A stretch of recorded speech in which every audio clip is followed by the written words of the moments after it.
सभी लोग कहीं ना कहीं असफल हुए हैं, और अगर एक बार असफल हुए हैं और अगर परमेश्वर मारता तो हम सब मर जाते। लेकिन परमेश्वर तो बहुत ही दयालु है, प्रभु ने मदद की। लेकिन निश्चय ही ऐसी कोई ना कोई जगह या कोई तरीका होना चाहिए जहाँ पर मैं खड़ा हूँ और आगे बढ़ते चले जाऊँ, पीछे न मुड़ूं और अपने जीवन में सफल होते जाऊँ। और यही तो परमेश्वर का वचन हमारे लिए कर सकता है। मनन आपके लिए इसे करेगा।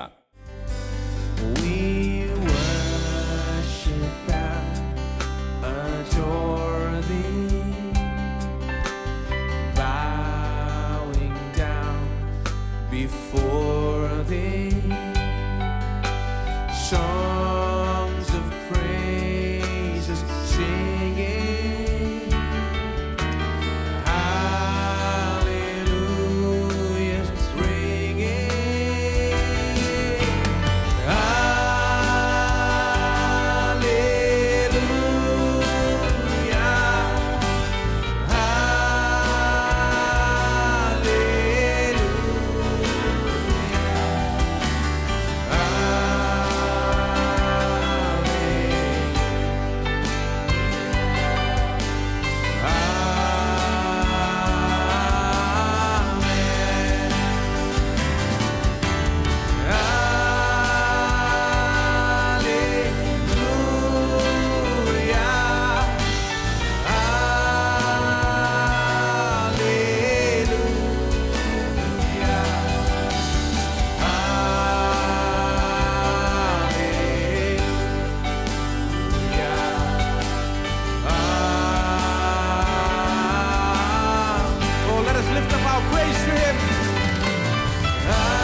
शत्रुओं पर विजय पाने का तरीका तो अपने शारीरिक बल से विजय पाना नहीं है। ये तो शारीरिक तरीके से विजय पाना नहीं है।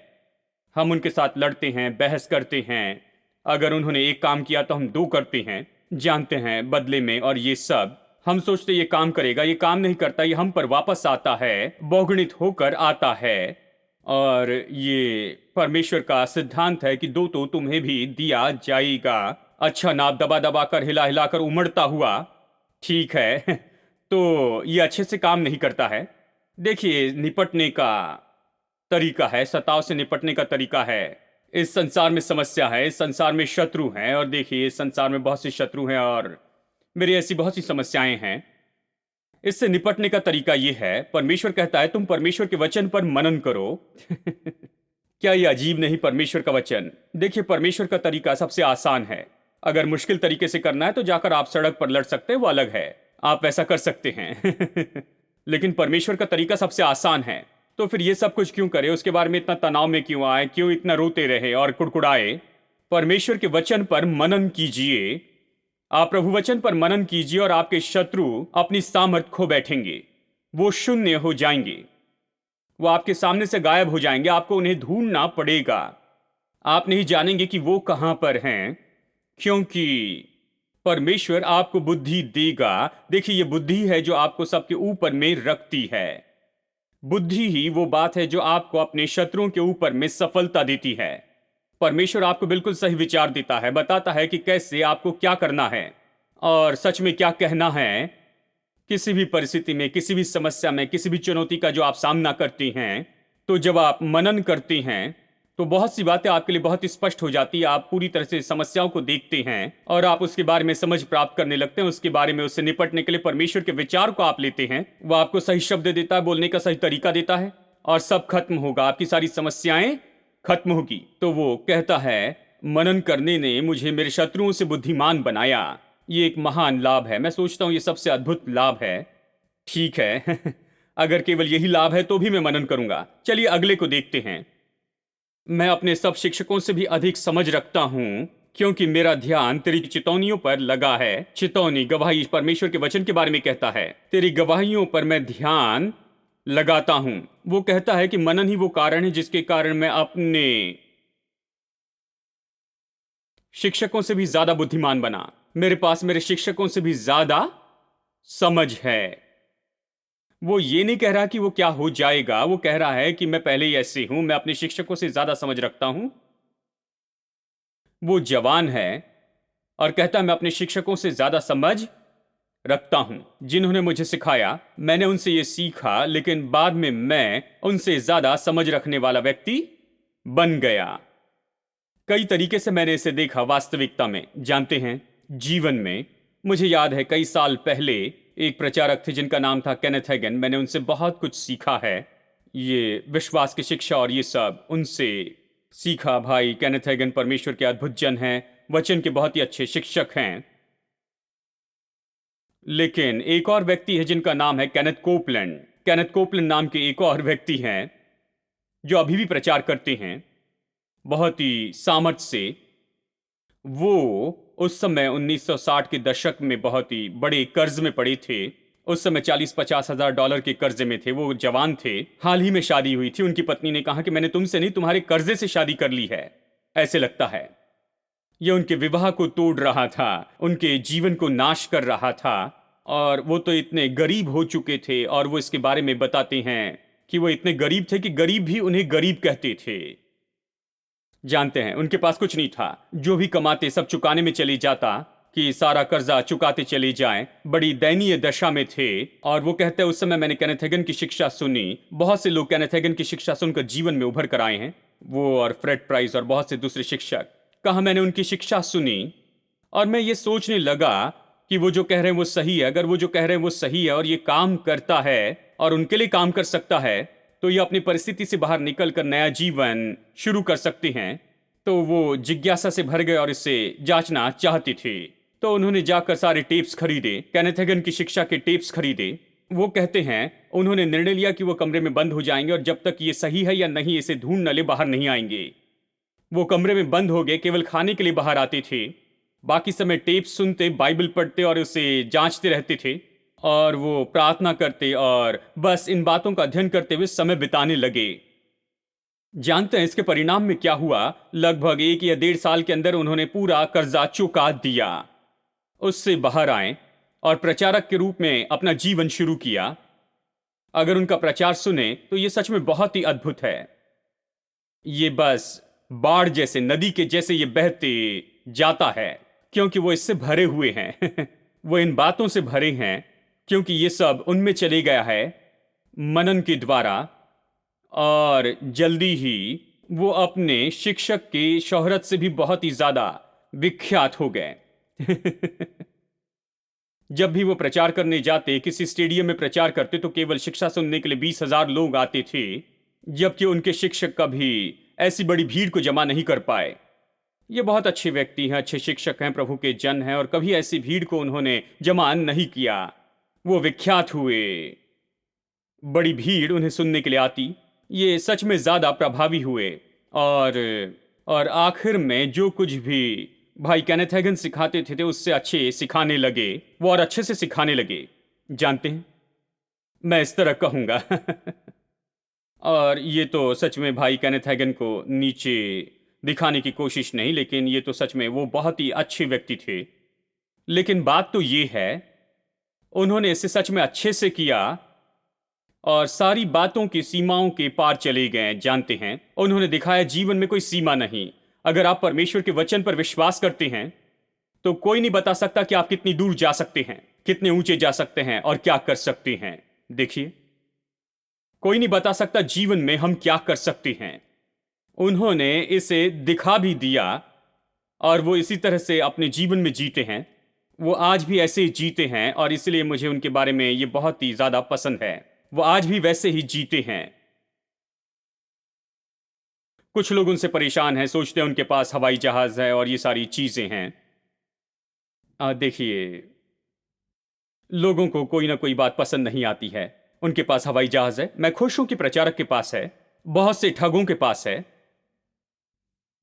बहुत से स्मगलर के पास हवाई जहाज हैं, बहुत से बुरे लोगों के पास है, तो प्रभु के जन के पास में क्यों नहीं होना चाहिए?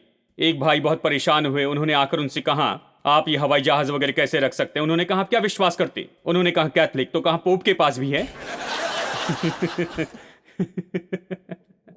और फिर उन्होंने कहा, इसे मार्केट में बेचा गया, जो कुछ भी वहां बेचा जाता है हम वहां पर खरीद सकते हैं। आप सोच रहे हैं आप इसे नहीं खरीद सकते हैं, तो आपके पास कभी अपना हवाई जहाज नहीं होगा। आपके पास नहीं, मुझे लगता है मुझे लेना चाहिए, तो मैं इसे खरीद रहा हूं। कहां? देखिए, जिन्होंने उन्हें हवाई जहाज बेचा, उनके रिश्तेदार मेरे दोस्त हैं। उन्होंने मुझसे कहा कि वो उनके ऑफिस में गए और उन्होंने कीमत बताई। हवाई जहाज की कीमत $20 मिलियन है और उन्होंने चेक लिया और $20 मिलियन का चेक लिखकर उन्हें दे दिया और पूरा पैसा चुकाकर उस हवाई जहाज को खरीदा, क्योंकि वो विश्वास नहीं करते कि कोई भी चीज ऐसे ईएमआई पर या हफ्तों की किश्तों में वो खरीदते नहीं, ईएमआई में नहीं लेते। वो कहते हैं, अगर मेरी कार खराब होकर मानो सड़क पर मर जाती है तो उसे वहीं पर मरने दो, परमेश्वर मुझे नई कार देगा, नहीं तो मैं लोन पर कोई कार नहीं खरीदूंगा। वो इसके बारे में बहुत ही सटीक हैं। इस तरह के व्यक्ति हैं और वो इसी तरह से जीते हैं। और सब लोग कहने लगे, इनके पास में हवाई जहाज है। उन्होंने कहा, नहीं, मेरे पास एक से ज्यादा है। मैं ये कह रहा हूं कि ये कोई मुद्दा नहीं है। उन्होंने दिखाया, अगर आपके पास विश्वास है तो कोई सीमा नहीं है। हां, वो कहते हैं हवाई जहाज खरीदना कौन सी बड़ी बात है, ये बैगन के जैसे ही है जो मार्केट में बिकता है। आप सोचते हैं आप बैगन खरीद सकते हैं इसलिए बैगन खरीदते हैं, उन्हें लगता है हवाई जहाज खरीद सकता हूं इसलिए खरीदते हैं। जानते हैं, जब सोचेंगे कि आप खरीद सकते हैं तो आप इसे खरीदने लगेंगे, क्योंकि आप कभी नहीं सोचते कि आप खरीद पाएंगे, इसलिए आप कभी नहीं खरीदते। देखिए, शायद आप सोचते हैं आप कभी नहीं खरीद पाएंगे। जानते हैं, यही बात है। खैर, वो पूरे संसार में यात्रा करते हैं, उन्हें ये सब कुछ चाहिए। प्रभु का धन्यवाद कि उनके पास है, एक से ज्यादा है। प्रभु की स्तुति हो। लेकिन बात ये है, मनन के द्वारा आप अपने जीवन में इतनी ज्यादा सफलता प्राप्त करेंगे, तो आप कौन सी सफलता पा सकते हैं इसके लिए कोई सीमा नहीं है। अगर आप सच में उससे लाभ लेते हैं जो प्रभु का वचन कहता है, तो कोई सीमा आपको रोक नहीं सकती है।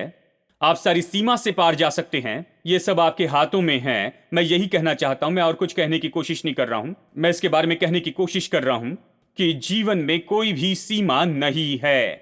आमेन। सब लोग कहे कोई सीमा नहीं है।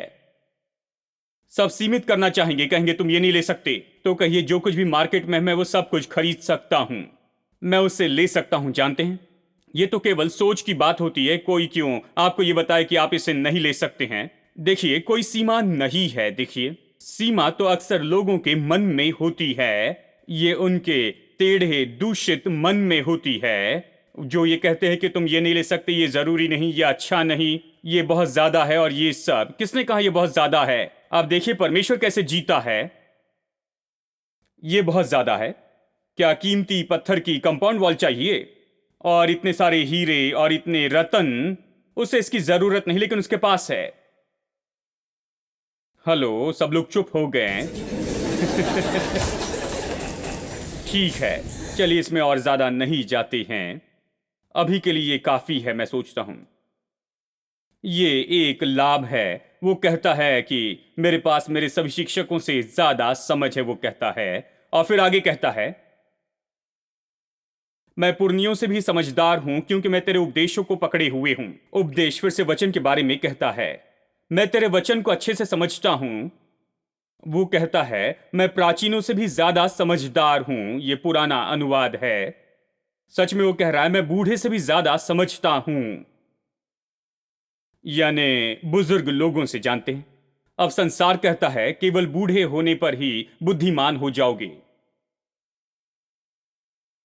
देखिए, अब ये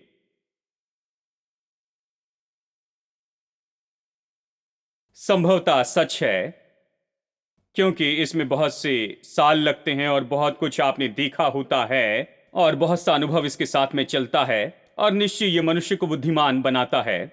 लेकिन ये कहता है कि परमेश्वर के वचन पर मनन करने से इसने मुझे बहुत ही ज्यादा बुद्धिमान बनाया। आपके अनुभव और आपने जो कुछ भी देखा, इतने साल बिताया, वो यही कहता है। बूढ़ा व्यक्ति अपनी बुद्धि को प्राप्त करता है बहुत सी बातों को देखकर और बहुत से अनुभव में से जाने के बाद में, जीवन के बहुत से साल में से जाते हुए बहुत कुछ देखता है, वैसे बुद्धिमान होता है, ठीक है। लेकिन वो कहता है जवान होते हुए भी मैं तुमसे बुद्धिमान हो सकता हूं। केवल परमेश्वर के वचन के पास जाने के द्वारा ये मुझे बुद्धिमान बनाता है। तुम्हारे अनुभव जो मुझे बना सकते हैं, तुम्हारे इतने साल जो मुझे बना सकते हैं, उससे बढ़कर ये मुझे बहुत ही जल्दी से बुद्धिमान बनाता है। देखिए, जब आप छोटे हैं तो बहुत से लोग आपको कुछ बताते हैं। जैसे मैंने कहा, जब मैं छोटा था लोग ये कहते थे, एक भाई ने कहा आप सेवकाई में आ रहे हैं तो 40 साल जंगल में रहने का अनुभव है, केवल तब प्रभु आपका आशीष देगा। उस समय मैं केवल 30 साल का था, जानते हैं, लगभग। और मैंने सोचा मेरे प्रभु 70 साल की उम्र, यानी मेरे दांत तो, मुझे पता नहीं मेरे दांत रहेंगे या नहीं, जानते हैं, और ये सारी बातें, और किस तरह मैं दूध और मधु का आनंद उठा पाऊंगा दांतों के बिना। मैं जानता हूं कि दूध और मधु तो आप दांतों के बिना पी सकते, लेकिन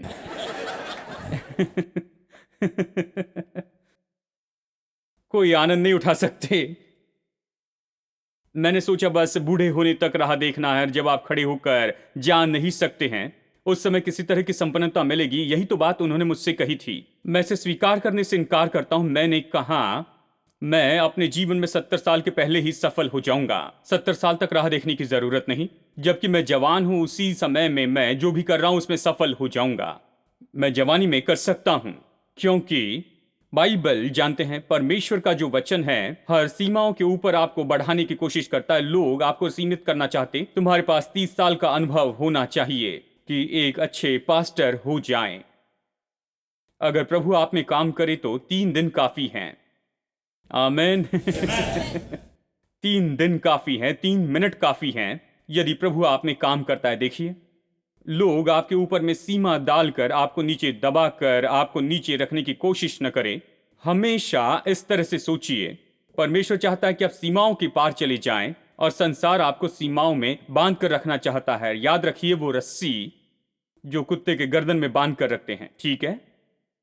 सभी की रस्सी होती है, कुछ लोगों की रस्सी लंबी होती है, कुछ लोगों की छोटी, लेकिन उनकी रस्सी है।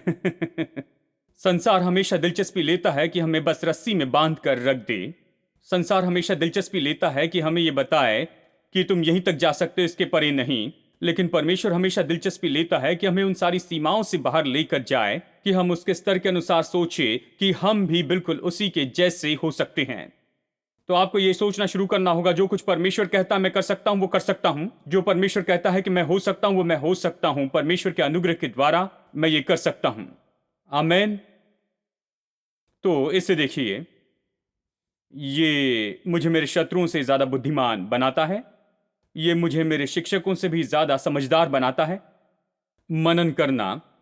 और ये मुझे पुरनियों से भी ज्यादा समझ देता है। जानते हैं, वो अपने अनुभवों के द्वारा, उम्र के कारण और इतने सालों तक वो कुछ बातों से होकर गए और उन्होंने पाया, बुद्धि प्राप्त की। लेकिन मैं उसे परमेश्वर के वचन पर मनन करने से जल्दी ही पा सकता हूं और बहुत ही जल्दी बुद्धिमान हो सकता हूं। अब मैंने अपने पांवों को हर एक बुरे रास्ते से रोक रखा है, जिससे मैं तेरे वचन के अनुसार चलूं। मैं तेरे नियमों से नहीं हटा, क्योंकि तू ही ने मुझे शिक्षा दी है। देखिए, परमेश्वर के वचन के कारण, प्रभु वचन पर मनन करने के द्वारा वो हर एक बुरे मार्ग से दूर रह सका। जीवन बहुत महत्वपूर्ण है। जैसे आप जीवन के इस मार्ग पर चलते हैं तो कई बार आप लड़खड़ाते हैं, गलतियां करते हैं। हम सब मनुष्य हैं, हम गलतियां करते हैं, ये सब। लेकिन मैं आपको बताऊं, अगर आप केवल गलतियां करते चले जाए और गलतियां ही आपके जीवन का रास्ता है, तो आप खुद एक गलती है। क्योंकि देखिए, जीवन जो है वो तो खुद को पूरी तरह से नाश कर देगा। देखिए, इसलिए वचन की जरूरत है। देखिए, आपने गलतियां की होगी, आप लड़खड़ाए होंगे, लेकिन परमेश्वर आपकी मदद के लिए तैयार है। लेकिन परमेश्वर का वचन है मेरे दोस्तों कि आप यहां पर इस तरह से गलतियां करते न रहें, कि आप जीवन में असफल होते न रहें, कि आप जीवन में किसी न किसी समय सफल होना शुरू कर दे। क्या आप मेरी बात समझ रहे हैं? आप ऐसे निराश मत हो जाइए क्योंकि आपने गलती की है। लेकिन मैं आपसे ये कह रहा हूं, अगर आप परमेश्वर के वचन के ऊपर मनन करते चले जाएं, आप ऐसी जगह पर पहुंचेंगे जहां पर आप सफल होने लगेंगे जीवन में असफल होने के बजाय।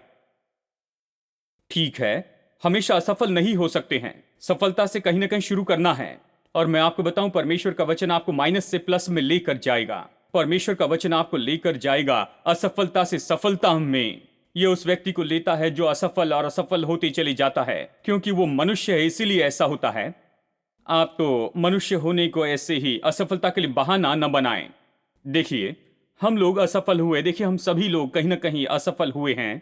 और अगर एक बार असफल हुए हैं और अगर परमेश्वर मारता तो हम सब मर जाते, लेकिन परमेश्वर तो बहुत ही दयालु है, प्रभु ने मदद की। लेकिन निश्चय ही ऐसी कोई ना कोई जगह या कोई तरीका होना चाहिए जहां पर मैं उठ खड़ा हूं और आगे बढ़ते चले जाऊं, पीछे न मुड़ूं और अपने जीवन में सफल होते जाऊं। और यही तो परमेश्वर का वचन हमारे लिए कर सकता है। मनन आपके लिए इसे करेगा। आमेन।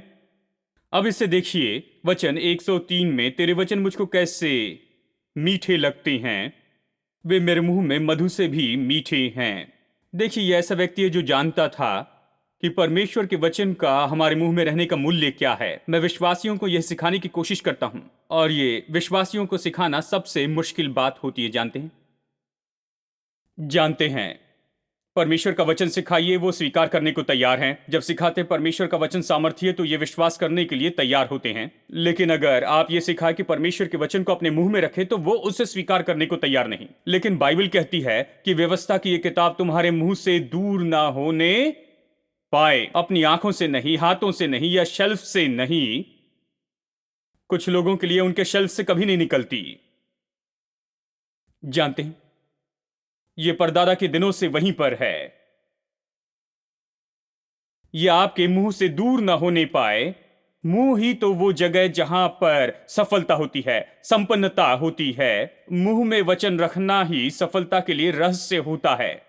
और जब विश्वासी लोग मुंह में वचन के मूल्य को समझ लेते हैं तो वो वहां पर पहुंच चुके हैं। दोस्तों, तो आप देख सकते हैं कि आपके जीवन में बहुत ही अच्छी बातें होती जाएं। और इसलिए मुझे भजनकार पसंद है, क्योंकि वो कहता है, वो तो मेरे मुंह में मधु से भी मीठे होते हैं। वो तो मधु से भी मीठे हैं, और तेरे वचन तो स्वाद में मेरे लिए सबसे मीठे होते हैं। सच में वो इस तरह से कहता है कि तेरे वचन तो मेरे जीभ के लिए बहुत ही मीठे हैं। इसी तरह से उसने ये कहा, ये अनुवाद इस तरह से यहां पर कहता है, तेरे वचन मेरे जीभ के लिए मीठे हैं, तेरे वचन मेरे मुंह के लिए मधु से भी मीठे है। वो कहता है, वो परमेश्वर के वचन को मुंह में रखने के मूल्य को अच्छे से समझ लेता है। बहुत से लोग इस बात को समझते हैं कि परमेश्वर का वचन है, इसे कैसे पढ़ते जाएं। वो इस सब के साथ में सहमत होते, लेकिन ये जो शिक्षा है कि मुंह में वचन रखे, ये ऐसी बात है जो मैंने भाई केनेथ हैगन से सीखी है। वचन को अपने मुंह में रखने की शिक्षा। वचन मुंह में रखना, ये बात सुनी तो मैं उस समय उसके लिए नया था। मैं चौंक गया। वचन मुंह में, आप किस बारे में कह रहे हैं? लेकिन बाइबल इससे भरी है। क्या यह अद्भुत नहीं? मैंने बाइबल पढ़ी से पूरी तरह से चूक गया। Recognition failure. रिकग्निशन फेल्यूर के बारे में आपको बताया। रिकग्निशन फेल्यूर क्या है? जो विश्वास करते केवल उसे देखते हैं।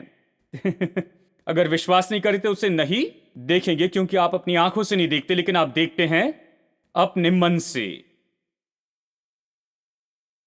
अगर मन विश्वास नहीं करता तो आप इसे नहीं देखते। मैंने कई बार बाइबल पढ़ी पूरी तरह रिकग्निशन फेल्यूर के साथ में। मैंने इसके बारे में कभी नहीं सोचा, लेकिन अब हर जगह देख सकता हूं। भजनकार कहता, वो मेरी जीभ के लिए बहुत मीठे हैं, वो मेरे मुंह के लिए मधु से भी मीठे हैं। वो अपने मुंह में परमेश्वर के वचन का आनंद उठाता है।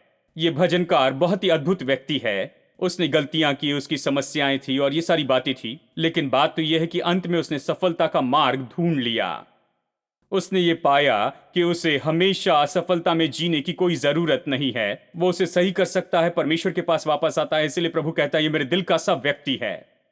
प्रभु उसे स्वीकार करता है उसकी सारी गलतियों के साथ भी, और वो वचन से प्रेम करता है, और वो जीवन में सफलता के रहस्य को समझ गया है। जीवन में सफलता का भेद तो ये है, वो है मुंह में और परमेश्वर के वचन को मुंह में रखना है। God is the strength of my heart. God is the strength of my heart. God is the strength of my heart and my portion forever. God is the strength of my heart. God is the strength of my heart. God is the strength of my heart and my portion forever.